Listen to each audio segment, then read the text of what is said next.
This student goes online to search for the easiest way to die. However, he finds an ad for a high-class taxi service with the slogan, "Don't die, take revenge. We will help you." The boy bursts into tears. He picks up the phone to contact the high-end taxi service. However, thinking that it is just a joke, he stops again. The next day, the boy struggles to go to school on one leg since the other is broken. However, when he sees the 3 bullies in the class who often bully him in school, he cannot dare to enter the classroom anymore. Instead, he turns around and leaves. When he goes to his mother's fish shop, he sees his mother working. She is both mute and deaf, and is struggling to invite customers to buy fish with her advertisement board. This scene makes the boy feel even sadder, and he no longer knew who to turn to. He decides to call the taxi service he has just found last night. The person who picks up this phone call is Sung Chul, the director of the taxi service. He immediately assigns this task to the driver. The taxi driver drives the taxi to meet the customer boy. Upon reaching, he presses the button to open the car door so the boy can get into the cab.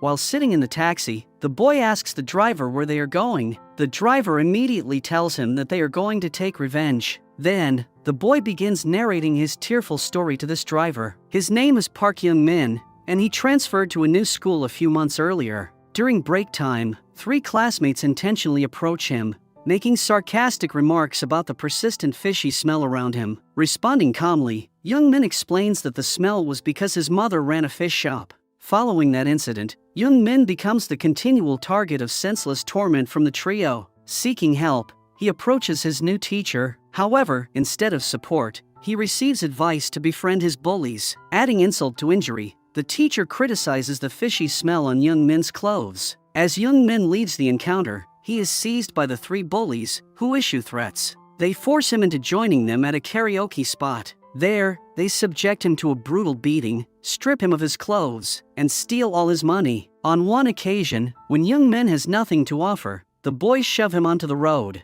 As he falls on the road, a guy in the group runs his bike over Young-min's leg to make it look like an accident. They did that to get compensation from insurance the next day. This time, Young-min decides to fight back. He reports the incident to the police. However, instead of solving the case, the police officer only assigns the responsibility to the school violence committee. He then tells Young-min to go home and wait for the committee to take action. Young-min returns home only to see the bullies having dinner with his mother. They have arrived to give Young-min a warning. They even threaten to stab his mother, leaving him with no other option but to stay silent. When the principal inquires about Young-min's injury in the committee meeting, he hesitates. He claims he tripped while playing, concealing the truth out of fear of the bullies. Despite his attempt to shield himself from reality, his mother senses something amiss and encourages him to speak up. However, Young-min remains tight-lipped. After the bullies apologize for playing recklessly, the principal advises Young-min against taking the matter beyond the school premises.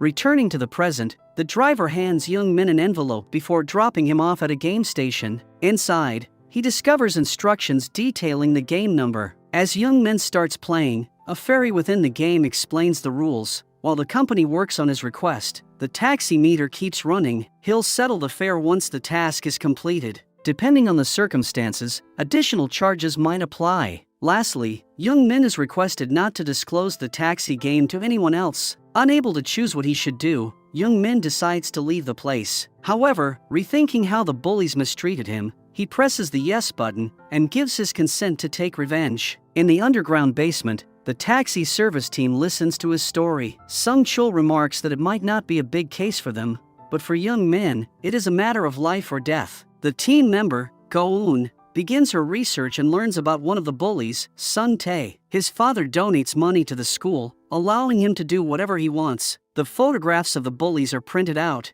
after which Sung Chul briefs his team on the project. Though the perpetrators are all minor, it doesn't make their crimes any lighter, so they must carry out the task like any other. The taxi driver, Dogi, activates his meter and heads to a restaurant, initiating the next phase of the operation. There, he intentionally grabs someone else's food and mixes something in it. The food turns out to be that of Young-min's teacher. Dogi apologizes and gives him back his platter. The teacher falls ill because of the mixture, allowing Dogi to apply to the same school as a substitute teacher. Grateful for the timely help, the principal welcomes Dogi and assigns him to teach math, a subject he's not confident in. Upon introduction to the class, Dogi starts the routine by taking attendance. As predicted, Sung-tae disrupts the class, leading with a casual remark about the pleasant weather outside. After the class, two other bullies, Hyung-sik and Hak-soo, throw empty cans at Dogi and ask him for a favor. One of them asks Dogi if he has a cigarette, to which Dogi responds how a student can ask his teacher such a question. Sung-tae intervenes and begins ridiculing Dogi,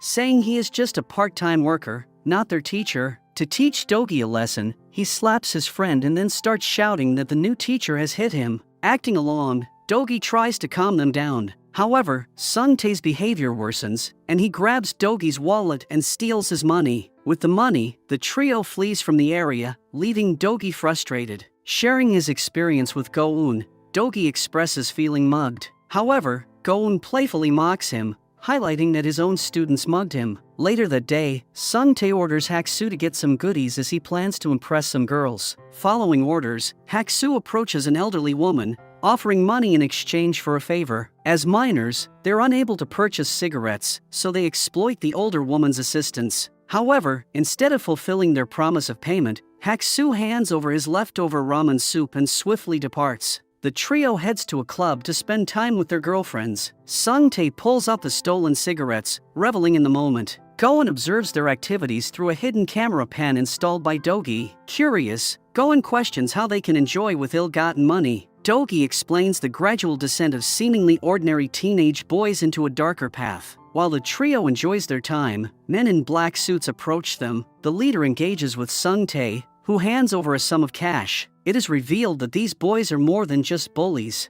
The next day, the friends are smoking cigarettes in the bathroom and bullying another of their classmates. While they are threatening him for money, Dogi appears from the toilet room. He pretends to have some work with the student. When Sung-tae refuses to let the student go, Dogi reminds him that he is their teacher and they must obey him. Despite Sung-tae's reluctance, Dogi manages to take the student with him. At Sung-tae's house, the teen plans to teach Dogi a lesson. Sung-tae has an idea. The next day, the friends approach the older man to buy cigarettes. Fortunately, the older man has a stash specifically for students who can't legally purchase them. After obtaining the cigarettes, Hak-soo approaches Dogi, claiming that someone's parents are waiting for him in the library. As Dogi leaves, Hak-soo covertly inserts explicit content into Dogi's bag while keeping a watchful eye on the surroundings. Meanwhile, Sung-tae threatens a girl to trap Dogi. When she refuses to do that to a teacher, Sung-tae grabs her from her hair and warns her of the consequences of her disobedience. A few moments later,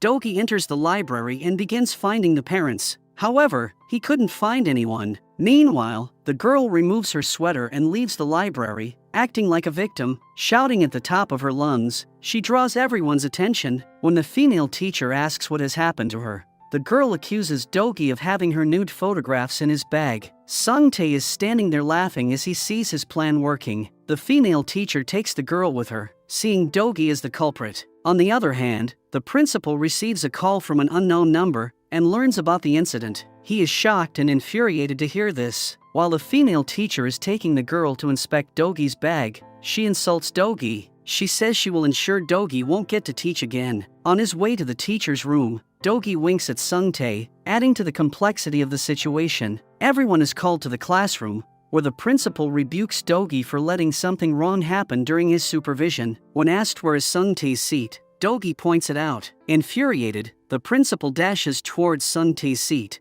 and begins unloading his bag. Inside, he finds the dirty magazines and pictures of the girl. Now, Sung-tae is portrayed as the culprit. The female teacher asks the girl what happened in the library, to which the girl responds that there was a bug in her clothes. As the teacher bursts out in rage at the girl, we see Dogi smiling at Sung-tae. A flashback shows how the magazine ended up in Sung-tae's bag. It turns out that when Hak-soo came up to Dogi to call him in the library, something happened beyond Hak-soo's imagination. His actions were being recorded by the camera pen Dogi had left on his desk. As he was putting magazine, he was being watched by Go-eun. She took matters into her own hands and entered the school wearing a uniform. Pretending to be a student, she went to the teacher's room and stole the magazine from Dogi's bag. After carefully putting that magazine in Sung-tae's bag, she called the principal and informed him about the pictures. As the truth comes out, the female teacher apologizes to Dogi, who now fake cries to gather her sympathies. After getting rebuked by the teacher and the principal,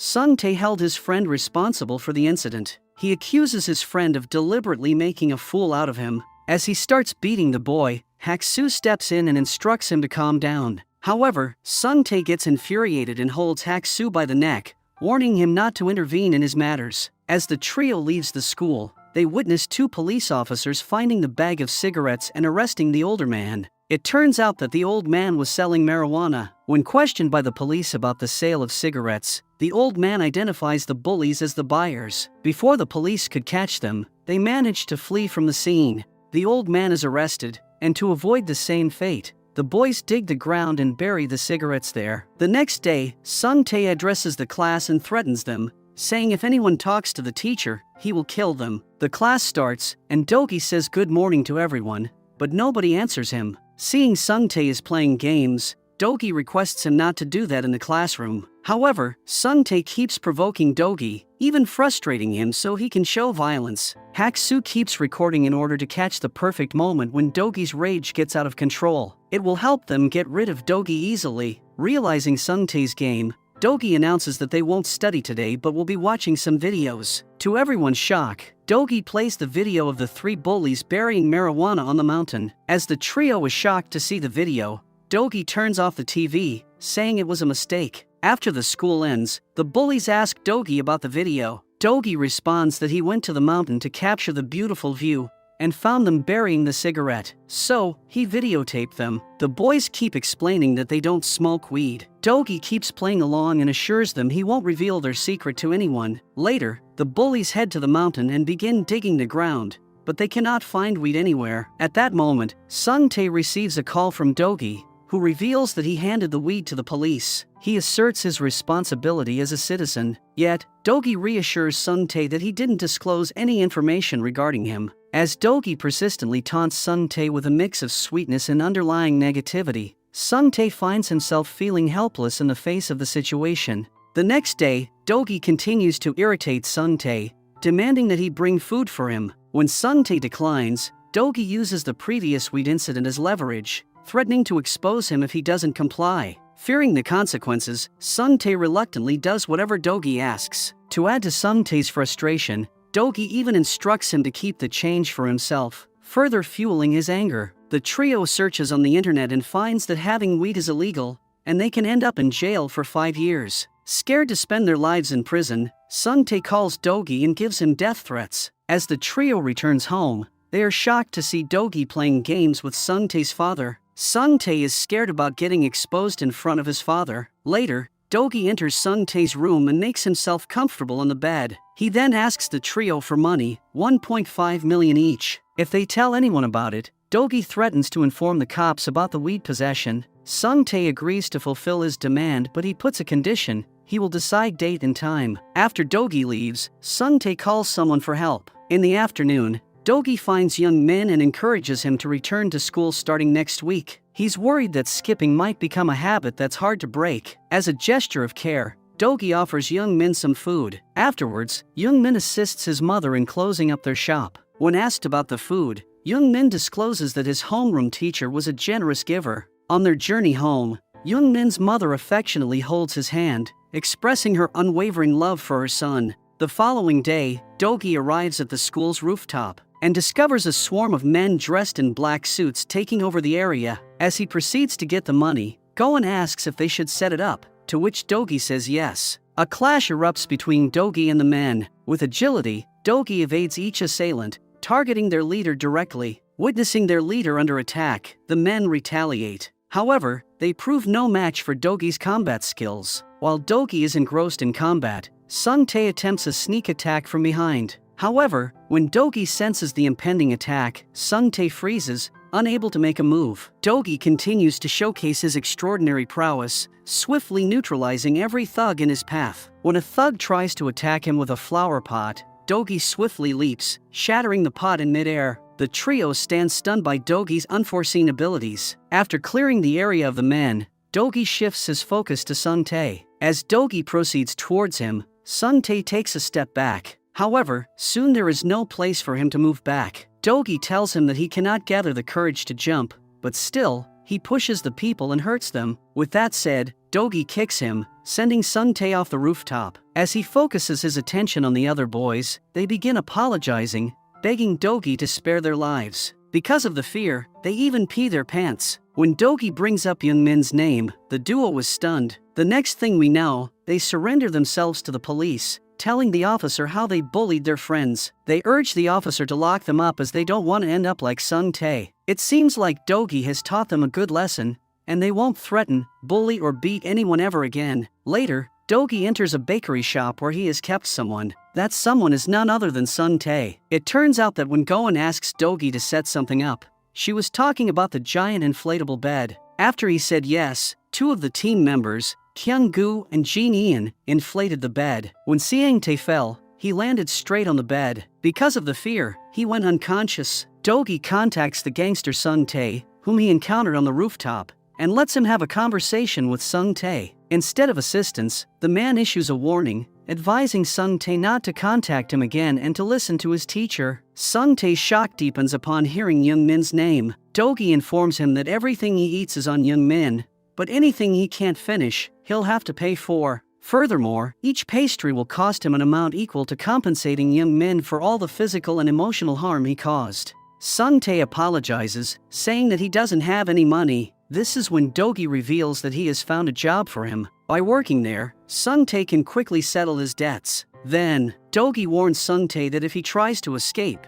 he'll catch him and make him cough up 10 times more. Confused about his situation, Sung-tae receives advice from Dogi to recall the emotions of the students he once bullied. What he's going through now is payback. To mark this fresh start, Dogi grabs a cake, lights it, and celebrates Sung-tae's new beginning. Afterwards, Dogi meets Youngmin, handing him the receipt for the deluxe taxi service. When Youngmin expresses concern over the high cost, Dogi advises him to pay whatever he can monthly. It will make him even stronger. Grateful for Dogi's guidance, Youngmin thanks him and exits the taxi. Meanwhile, Sung-chul approaches Youngmin's mother, revealing that his organization has awarded Youngmin a scholarship. Upon graduation and college entry, the firm will cover his fees and expenses. Overwhelmed with emotion, Youngmin's mother repeatedly thanks Sung-chul for this generous scholarship. With Youngmin's life returning to normal and a brighter future ahead, he returns to school. In his taxi, Dogi keeps an eye out, ensuring everything's okay.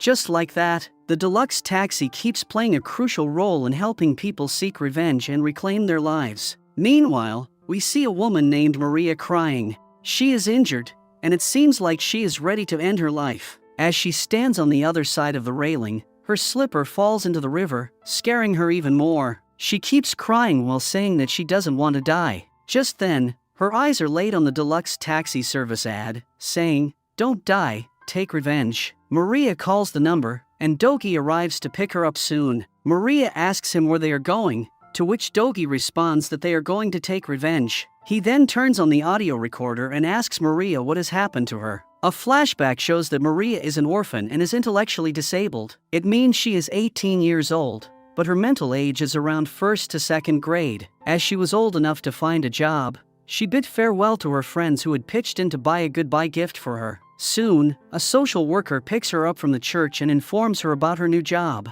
She will be working in a factory and dealing with computer work. Maria is really excited as she always dreamed about doing a job to buy gifts for her friends. Approaching there, she signed a contract that she didn't read. At first, everything went well. Even the manager, Jong-gun, was very polite and understanding with her. Maria even shared with him how skilled she was in Excel. After the meeting ended, the social worker left the factory. Jong-gun showed Maria around, and after the tour, ordered her to descale the fish. Confused, Maria said that her work is related to computers. Still polite, Jong-gun assured her that he would give her computer work after that. However, Maria denied, saying that she was afraid of fish. Just then, the factory owner, Ju-chan, arrived. Upon hearing that Maria wasn't ready to work, he grabbed her from hair and submerged her head in the fish water. He then asked her if she was still afraid of fish. He then slapped Maria really hard, knocking her to the ground. He doesn't stop there. He begins hitting Maria with random objects. They intensify their torture by putting Maria in a drum with a freezing temperature. To decrease the temperature further,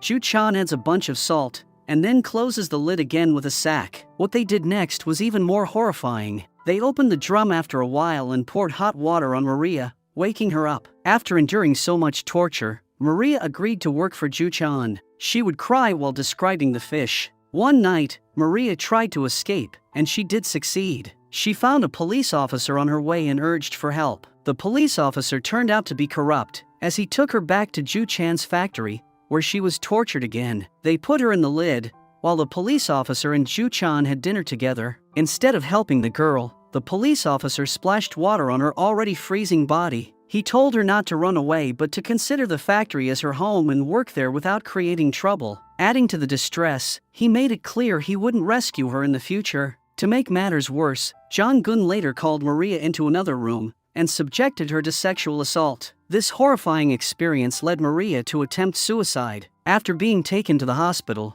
she managed to escape and headed to a bridge with the intention of taking her own life once again. In the present day, Dogi drops her off at the game station and rides away. With the instructions in her hand, Maria begins playing the game. The screen shows if she wants to take revenge on the manager and the boss. Maria presses the revenge button, allowing all the team members to get the message that there is a mission ahead. They immediately leave their work and arrive at the underground area to discuss the mission. Kyung-gu requests Goen to change their pager as it seems old, and he wants to switch to a smartphone. However, Goen responds that smartphones are a bit risky, so they must stick to the pager. Soon, the team gathers to listen to Maria's story. Sung-chul pins the photographs of Ju-chan and Jong-gun to the board. He tells the team how the duo is known as a hard-working businessman in the community. They are helped by the police officer. That's why it is easier for them to cover up their crimes. Hearing her heart-wrenching story, Goen decides that they should immediately expose those businessmen.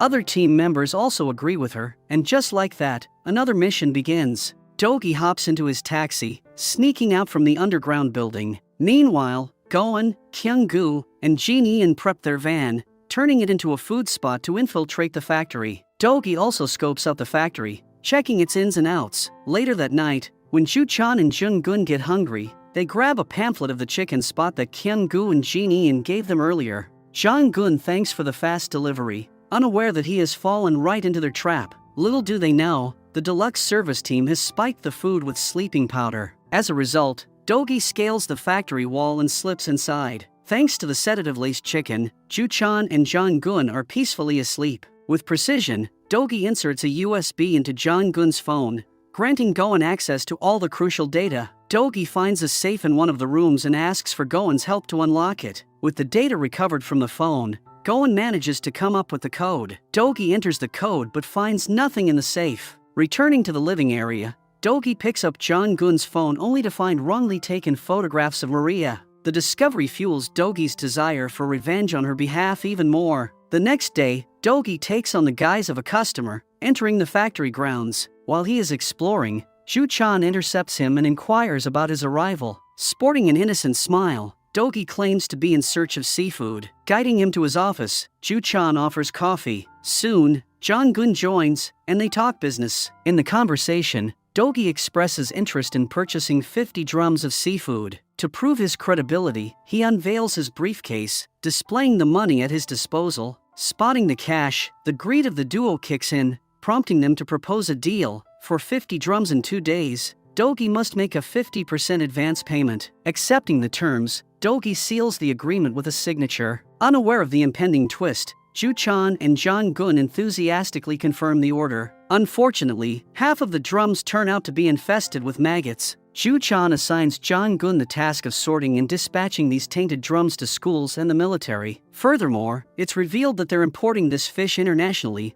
rebranding it domestically with a Made in Korea label to inflate profits. Kyung-gu and Jin-Ian manage to hear their conversation, allowing them to learn about their deceit. Later on, Jong-gun vents to the insurance worker, Jung-suk, about Maria. He insists on bringing someone less likely to escape. His comments displease Jung-suk, and she advises Jong-gun not to be overly selective. Ju-chan steps in, reminding her that if she's claiming 15% of their profits, she needs to execute her role efficiently. During their discussion about Maria, Jung-suk disclosed that Maria had contacted her once before and that she might contact her again. She asserts that as soon as she pinpoints Maria's whereabouts, she'll inform Ju-chan. Additionally, even in the event of Maria's demise, there's a 400 million insurance policy with Ju-chan as the beneficiary. In both scenarios, they stand to benefit. Unknown to them, their entire conversation is overheard by the deluxe service team, courtesy of the bug discreetly installed by Dogi. Goen reveals that Jung-suk has enrolled Maria in 10 insurance programs. Half of her monthly wage was used to pay her plans. Maria wasn't aware of this as she never got paid. Pretending to be a customer, Sung Chul visits the insurance company and asks to meet Jung-suk.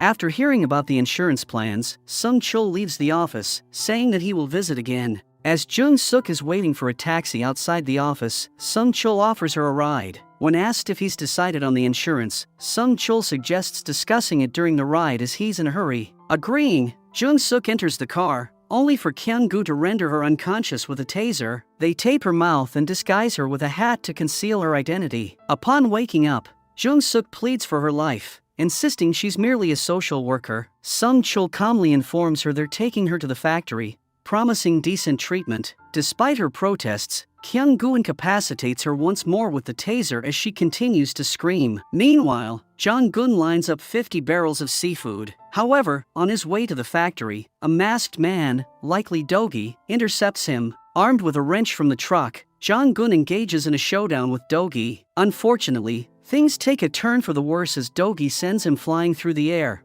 crashing back down with a nasty neck injury. With the shipment still in limbo, Dogi drops a bombshell on the greedy duo. He places another order for 20 barrels, warning that this time if they miss the deadline, he will hit them with a double penalty for breaching the contract. Once Ju-chan seals the deal, Dogi makes his exit. Ju-chan dials Officer Kim, who has discovered Maria's whereabouts. As Officer Kim rushes, Dogi follows him discreetly. He fixes a metal frame to the front of his taxi and rams it into Officer Kim's car, maneuvering the frame into the vehicle and forcing it off course. With a twist of the steering wheel, Officer Kim's car catapults into the air, crashing down. Dogi swiftly retrieves a black box from the officer's vehicle and vanishes from the scene. Meanwhile, Maria joins Sung Chul's taxi company, taking on computer tasks. Goen acknowledges Maria's skills in Excel. During their conversation, Maria takes a pill. When asked, she discloses that Jung-gun gave her the pills for strength. Curious about the pills' purpose, Goen takes them for examination. Subsequently, she contacts Dogi,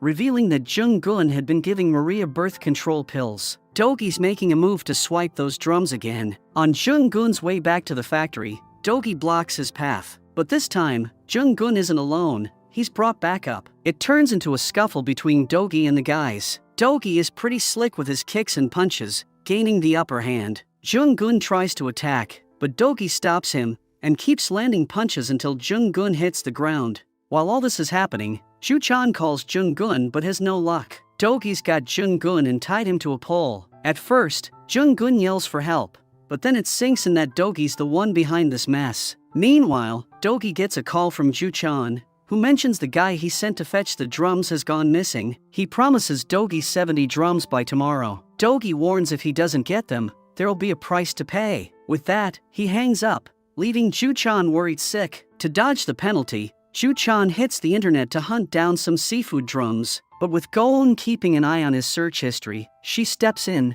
pretending to be a seller and takes the order. Kyung-gu and Jin-in play the role of delivery guys, dropping off the drums at Ju-chan's factory. They can't resist poking fun at Ju-chan, wondering why a seafood factory needs to buy seafood from other sellers. Once the duo splits, Ju-chan heads back into the factory, only to bump into Dogi. Curious, Ju-chan asks who he is, and Dogi coolly declares himself as their seafood thief. A brawl breaks out between the two. Armed with a stick, Ju-chan tries to strike. However, Dogi outmuscles him, lifting and slamming him against the wall. Ju-chan attempts a comeback, but Dogi proves too formidable. In the heat of the clash, Dogi's mask slips, exposing his identity to Ju-chan. Infuriated, Ju-chan lashes out, labeling Dogi as scumbag and launching an attack. Dodging the blows, Dogi delivers a powerful punch, sending Ju-chan crashing to the floor. In a tense moment, Dogi questions Ju-chan's morality, calling him out for exploiting people with disabilities. He points out how Ju-chan makes them work like dogs and assaults him daily. With Ju-chan's face bloodied,